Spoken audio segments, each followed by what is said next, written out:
ಎಲ್ಲರಿಗೂ ನಮಸ್ಕಾರ. ನನ್ನ ಹೆಸರು ಡಾಕ್ಟರ್ ರೇವತಿ, ಆಯುರ್ವೇದ ವೈದ್ಯ ಹಾಗೂ ಯೋಗ ಶಿಕ್ಷಕಿ. ಇವತ್ತು ನಾನು ಮಾತಾಡ್ತಾ ಇರೋದು ಅಂದರೆ ಪೀರಿಯಡ್ ಪೇನ್ ರೆಮಿಡೀಸ್. ಯಾಕೆ ಇದ್ರ ಸ್ಪೆಸಿಫಿಕ್ ಆಗಿ ಈ ಒಂದು ಟಾಪಿಕ್ ಬಗ್ಗೆ ನಾನು ತುಂಬ ಇವತ್ತು ಮಾತಾಡೋದಕ್ಕೆ ಇಷ್ಟಪಡ್ತಿರೋದು ಅಂದರೆ, ಮುಂಚೆ ಎಲ್ಲ ರೆಮಿಡೀಸ್ ಎಲ್ಲ ನಾನು ಹೇಳ್ತಾನೆ ಬಂದಿದ್ದೀನಿ. ಮುಂಚೆ ಎಪಿಸೋಡ್ಸ್ಗಳಲ್ಲಾಗಿರ್ಬೋದು ಅಥವಾ ಲಾಸ್ಟ್ ವೀಡಿಯೋಸ್ಗಳಲ್ಲಿ ರೆಮಿಡೀಸ್ ನಾನು ಹೇಳಿದ್ದೀನಿ. ಆದರೆ ಮೇಯ್ನ್ ಆಗಿ ಪೀರಿಯಡ್ ಪೇನ್ ಅನ್ನೋದು ಎಲ್ಲರಿಗೂ ಅಂದರೆ ತುಂಬ ಬರುವಂಥದ್ದು. ಇವಾಗ ನಾರ್ಮಲ್ ಪೇನ್ ಆಗಿರ್ಬೋದು ಅಥವಾ ಬೇರೆ ಒಂದು ಡಿಸೀಸ್ ಕಾರಣಗಳಿರೋದ್ರಿಂದ ಪೇನ್ ಇರ್ಬೋದು. ಇದು ತುಂಬ ಕಾಮನ್ ಪೇನ್. ಸೊ ಈ ಒಂದು ಕಾಮನ್ ಟಾಪಿಕ್ ಆಗಿರೋದ್ರಿಂದ ಇವತ್ತು ಇದ್ರ ಬಗ್ಗೆ ಡಿಸ್ಕಸ್ ಮಾಡ್ತಾ ಹೋಗೋಣ. ಅಂದ್ರೆ ಇಲ್ಲಿ ಪೇನ್ ಅಲ್ಲಿ ನಾವು ಎರಡು ತರ ನೋಡ್ತಾ ಹೋಗ್ತೀವಿ.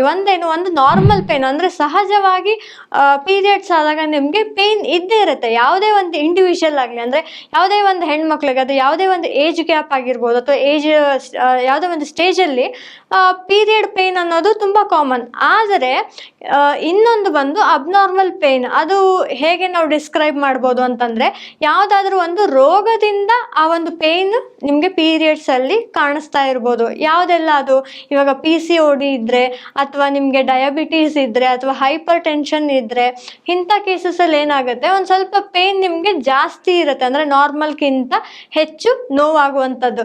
ಇದಕ್ಕೆ ನಾವು ಏನೆಲ್ಲ ಮಾಡ್ಕೊಳ್ಬೇಕು ಅಂದರೆ, ಫಸ್ಟ್ ನಾವು ನಮ್ಮ ಲೈಫ್ ಸ್ಟೈಲ್ ಮಾಡಿಫಿಕೇಶನ್ ಅಂತ ಹೇಳ್ತೀವಿ. ಅಂದರೆ ನಮ್ಮ ದಿನಚರಿಯಲ್ಲಿ ನಾವು ಚೇಂಜಸ್ ಮಾಡ್ತಾ ಹೋಗಬೇಕು. ಯಾವುದೆಲ್ಲಪ್ಪ ಅಂತಂದರೆ, ಬ್ಯಾಲೆನ್ಸ್ಡ್ ಡಯಟ್ ತಗೊಳ್ಳೋದ್ರಿಂದ ಪೀರಿಯಡ್ ಟೈಮಲ್ಲಿ ಅಷ್ಟೇ ಅಲ್ಲದಿರ ಒಂದು ರೂಟೀನ್ ನಾವು ತಗೊಳ್ಬೇಕಾಗತ್ತೆ ಪೀರಿಯಡ್ಸಲ್ಲಿ. ಮತ್ತು ನಾರ್ಮಲ್ ಇರಬೇಕಾದ್ರೆ, ಇವಾಗ ಪೀರಿಯಡ್ಸ್ ಅಲ್ಲದೆ ಇರೋ ಟೈಮಲ್ಲಿ ನಾವೇನು ಊಟ ಮಾಡ್ತೀವಿ ಅದನ್ನು ಹೊರತುಪಡಿಸಿ ಪೀರಿಯಡ್ ಟೈಮಲ್ಲಿ ಮಾತ್ರ ನಾವು ಸ್ಪೆಸಿಫಿಕ್ ಡಯಟ್ನ ಫಾಲೋ ಮಾಡ್ತಾ ಬರಬೇಕು.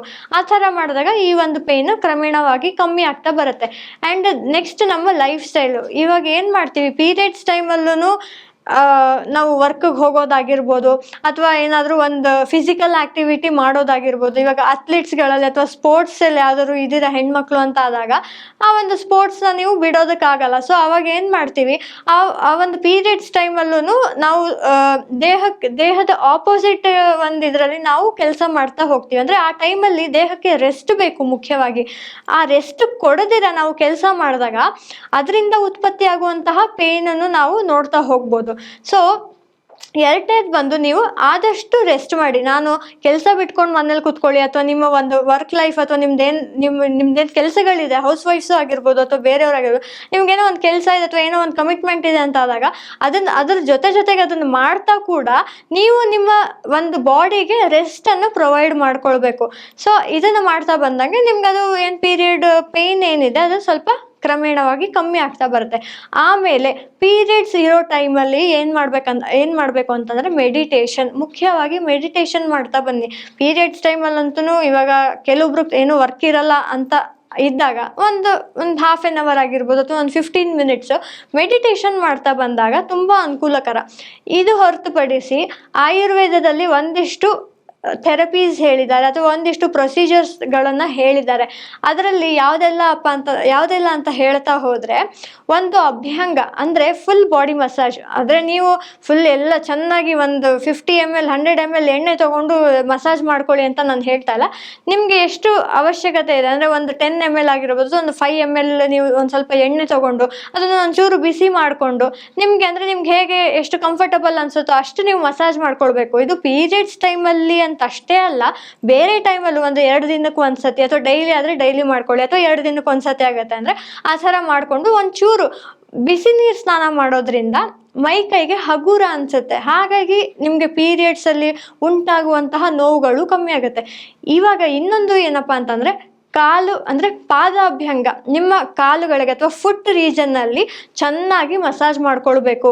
ಅದು ಮಾಡೋದ್ರಿಂದ ನಿಮ್ಗಂದರೆ ರಾತ್ರಿ ಏನಾದರೂ ನಿದ್ರೆ ಬರ್ತಾ ಇಲ್ಲ ಪೀರಿಯಡ್ಸ್ ಟೈಮಲ್ಲಿ, ತುಂಬ ರಾತ್ರಿ ಒಂದು 12 ಗಂಟೆ 12:30 ಹಾಕಿ ನಿದ್ರೆ ಬರುತ್ತೆ ಅನ್ನೋರು ಈ ಒಂದು ಪ್ರೊಸೀಜರ್ನ ಟ್ರೈ ಮಾಡಿ ನೋಡಿ. ಅಂದರೆ ಒಂದು ಸ್ವಲ್ಪ ಎಣ್ಣೆನ ಬಿಸಿ ಮಾಡಿಕೊಂಡು, ಅದು ಹರಳೆಣ್ಣೆ ಆಗಿರ್ಬೋದು ಅಥವಾ ಕೋಕೋನಟ್ ಆಯಿಲ್ ಆಗಿರ್ಬೋದು, ಯಾವ್ದಾದ್ರು ಸ್ಪೆಸಿಫಿಕ್ ಆಯಿಲ್ನ ನೀವು ತೊಗೊಂಡು ಅಥವಾ ನಾರ್ಮಲ್ ಕೊಬ್ಬರಿ ಎಣ್ಣೆನೇ ಸಾಕು, ಅದನ್ನು ಎಣ್ಣೆ ಒಂಚೂರು ಬಿಸಿ ಮಾಡಿಕೊಂಡು ಅದನ್ನು ಕಾಲಿಗೆ ಚೆನ್ನಾಗಿ ಅಂದರೆ ಫುಟ್ ರೀಜನ್ಗೆ ಚೆನ್ನಾಗಿ ಮಸಾಜ್ ಮಾಡೋದ್ರಿಂದ, ಅದು ಮತ್ತೆ ತುಂಬ ಮಸಾಜ್ ಅಂತ ಹೇಳಿ ಚೆನ್ನಾಗಿ ಉಜ್ಜೋದಲ್ಲ, ಕಾಲಿಗೆ ತೊಗೊಂಡು ಒಂದು ಸ್ವಲ್ಪ ಮೈಲ್ಡಾಗಿ ನೀವು ತುಂಬ ಮೈಲ್ಡ್ ಪ್ರೆಷರ್ ಕೊಟ್ಟು ಮಸಾಜ್ ಮಾಡ್ಕೊಳ್ಬೇಕು.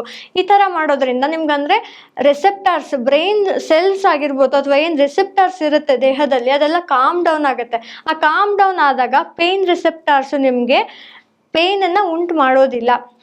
ತದನಂತರ ಇನ್ನೊಂದು ಸಿವಿಯರ್ ಪೇಯ್ನ್ ಇರೋರು, ತುಂಬ ನನಗೆ ಹೊಟ್ಟೆ ಅಂದರೆ ತುಂಬ ನನಗೆ ಅಬ್ಡಮಿನಲ್ ಪೇಯ್ನ್ ಇದೆ, ಪೀರಿಯಡ್ಸಲ್ಲಿ ಅಂದರೆ ತುಂಬ ಪೇಯ್ನ್ ಆಗುತ್ತೆ, ನನಗೆ ಬ್ಲೀಡಿಂಗು ತುಂಬ ಆಗುತ್ತೆ ಅಂತ ಹೇಳೋರು ಹರಳೆಣ್ಣೆ ಕೇಳಿರ್ತೀರ ಅಲ್ವಾ, ಕ್ಯಾಸ್ಟರ್ ಆಯಿಲ್ ಅಂತ ಇರುತ್ತೆ, ಅದನ್ನು ಒಂಚೂರು ಬಿಸಿ ಮಾಡಿಕೊಂಡು ಅಂದರೆ ಒಂದು ಸ್ವಲ್ಪ ನಿಮಗೆ ಚರ್ಮಕ್ಕೆ ತಾಗುವಷ್ಟು ಎಷ್ಟು ನಿಮಗೆ ಅದು ಫೀಲ್ ಅಂದರೆ ಚರ್ಮಕ್ಕೆ ಎಷ್ಟು ನಿಮಗೆ ತಾಗುತ್ತೋ ಅಷ್ಟು ನೀವು ಅದನ್ನು ಬಿಸಿ ಮಾಡಿ ಅಥವಾ ಬಿಸಿ ಮಾಡಿದ ನಂತರ ಒಂಚೂರು ಆರಿಸಿ ಅದನ್ನು ನಿಮ್ಮ ಹೊಕ್ಕಳಿಗೆ ಒಂದು 2 to 3 ಡ್ರಾಪ್ಸ್ ಹಾಕ್ಕೊಳ್ಬೇಕು. ಮಸಾಜ್ ಮಾಡಬೇಡಿ. ಪೀರಿಯಡ್ಸ್ ಇದ್ದಾಗ ಯಾವುದೇ ಕಾರಣಕ್ಕೂ ನೀವು ಮಸಾಜ್ ಮಾಡೋದಾಗಲಿ ಅಂದರೆ ಹೊಕ್ಕಳದ ಭಾಗದಲ್ಲಿ ಅಥವಾ ಕೆಳ ಹೊಟ್ಟೆಗೆ ಮಸಾಜ್ ಎಲ್ಲ ಮಾಡ್ಕೊಳ್ಳೋಕೆ ಹೋಗಬಾರ್ದು. ಸಾಮಾನ್ಯವಾಗಿ ಒಂದು ಸ್ವಲ್ಪ ಮೈಲ್ಡಾಗಿ ತುಂಬ ಪ್ರೆಷರ್ ಕೊಡ್ತೀರಾ, ಮೈಲ್ಡಾಗಿ ಸರ್ಕ್ಯುಲರ್ ಮೋಷನಲ್ಲಿ ನೀವು ಅದನ್ನು ಆಯಿಲ್ ಅಪ್ಲಿಕೇಶನ್ ಅಥವಾ ಆಯಿಲ್ ಡ್ರಾಪ್ಸ್ ನೀವು ಅದು ಕ್ಯಾಸ್ಟರ್ ಆಯಿಲ್ ಹಾಕೋದ್ರಿಂದ, ಇಲ್ಲಿ ಯಾಕೆ ಈ ಥರ ಹೇಳ್ತಾ ಇದ್ದೀನಿ ಅಂದರೆ ಆಯುರ್ವೇದದಲ್ಲಿ ನಾವು ಹೇಳೋದಾದರೆ ಪೇಯ್ನ್ ಉಂಟಾಗ್ತಾ ಇದೆ, ದೇಹದಲ್ಲಿ ನೋವು ಉಂಟಾಗ್ತಾ ಇದೆ ಅಂತ ಆದರೆ ಅದಕ್ಕೆ ಮುಖ್ಯ ಕಾರಣ ವಾತ. ಈ ವಾತನ ಕಂಟ್ರೋಲ್ ಮಾಡೋದು ಸಾಮಾನ್ಯವಾಗಿ ಈ ಎಣ್ಣೆಗಳು, ಅಂದರೆ ಇವಾಗೇನು ಹರಳೆಣ್ಣೆ ಅಂತ ಏನು ಹೇಳಿದೆ ಅದು ತುಂಬ ಅನುಕೂಲಕರ ವಾತನ ಕಂಟ್ರೋಲ್ ಮಾಡೋದಕ್ಕೆ. ಆದ ಕಾರಣ ಈ ಒಂದು ಪ್ರಾಕ್ಟೀಸ್ನ ನೀವು ಮಾಡ್ತಾ ಹೋದಾಗ ನಿಮಗೆ ಪೀರಿಯಡ್ಸ್ ಟೈಮಲ್ಲಿ ಅಂದರೆ ಪೀರಿಯಡ್ಸ್ ನಡೀತಾ ಇದೆ ಅನ್ನೋ ಟೈಮಲ್ಲಿ ಈ ಒಂದು ನೋವುಗಳು ಕಮ್ಮಿ ಆಗುತ್ತೆ. ಇದನ್ನು ಹೊರತುಪಡಿಸಿ ಬೇರೆದೆಲ್ಲ ನಿಮ್ಗೆ ಗೊತ್ತಿರುತ್ತೆ, ಅಂದರೆ ಹಾಟ್ ಬ್ಯಾಗ್ಸ್ ಅಥವಾ ಕೋಲ್ಡ್ ಬ್ಯಾಗ್ಸ್ ಅಂತ ನೀವು ಹಾಕ್ತಾನೆ ಇರ್ತೀರ. ಸೊ ಒಂದು ಬಟ್ಟೆ ಆಗಲಿ ಅಥವಾ ಅದರದ್ದೇ ಒಂದು ಪ್ಯಾಕ್ಸ್ ಎಲ್ಲ ಬರುತ್ತೆ, ಅದನ್ನು ನೀವು ಅದ್ರಾಗ ಸ್ವಲ್ಪ ಬಿಸಿ ನೀರು ಹಾಕಿ ಆ ಪ್ಯಾಕ್ಸನ್ನ ಹೊಟ್ಟೆ ಹತ್ರ ಇಟ್ಕೊಳ್ಳೋದಾಗಿರ್ಬೋದು, ಅಂದರೆ ಹೊಟ್ಟೆ ಭಾಗದ ಮೇಲೆ ಇಟ್ಕೊಳ್ಳೋದಾಗಿರ್ಬೋದು, ಆ ಥರ ಎಲ್ಲ ಪ್ರೊಸೀಜರ್ಸ್ ಅಥವಾ ಆ ಥರ ಪ್ರಾಕ್ಟೀಸಸ್ ಮಾಡ್ತಾ ಹೋದಾಗ ನಿಮಗೆ ಕ್ರಮೇಣವಾಗಿ ನೋವು ಕಮ್ಮಿ ಆಗ್ತಾ ಬರುತ್ತೆ. ಇದು ಹೊರತುಪಡಿಸಿ ಮತ್ತು ಯೋಗದಲ್ಲಿ ಏನೆಲ್ಲ ನೀವು ಅಂದರೆ ಯೋಗದ ಮುಖಾಂತರ ಹೇಗೆಲ್ಲ ಈ ಒಂದು ಪೇಯ್ನ್ ಸಿಂಪ್ಟಮ್ಸ್ನ ಕಮ್ಮಿ ಮಾಡ್ಕೊಳ್ಬೋದು ಅಂತಂದರೆ, ಪೇಯ್ನ್ ಅದು ಕಮ್ಮಿ ಆಗಬೇಕು ಅಂತಂದರೆ ಇನ್ನೊಂದು ಮೇನ್ ಇಂಪಾರ್ಟೆಂಟ್ ಫ್ಯಾಕ್ಟರ್ ಅಂತಂದರೆ ಸ್ಟ್ರೆಸ್ ಲೆವೆಲ್ಸು ಕಮ್ಮಿ ಮಾಡ್ಕೊಳ್ಬೇಕಾಗುತ್ತೆ. ಸ್ಟ್ರೆಸ್ ಇದ್ರೂ ನಿಮ್ಗೆ ಅದು ಪೇಯ್ನ್ ರಿಸೆಪ್ಟಾರ್ಸ್ ಆ್ಯಕ್ಟಿವೇಟ್ ಆಗಿ ಪೇಯ್ನ್ ಉತ್ಪತ್ತಿ ಆಗೋ ಚಾನ್ಸಸ್ ಇರುತ್ತೆ.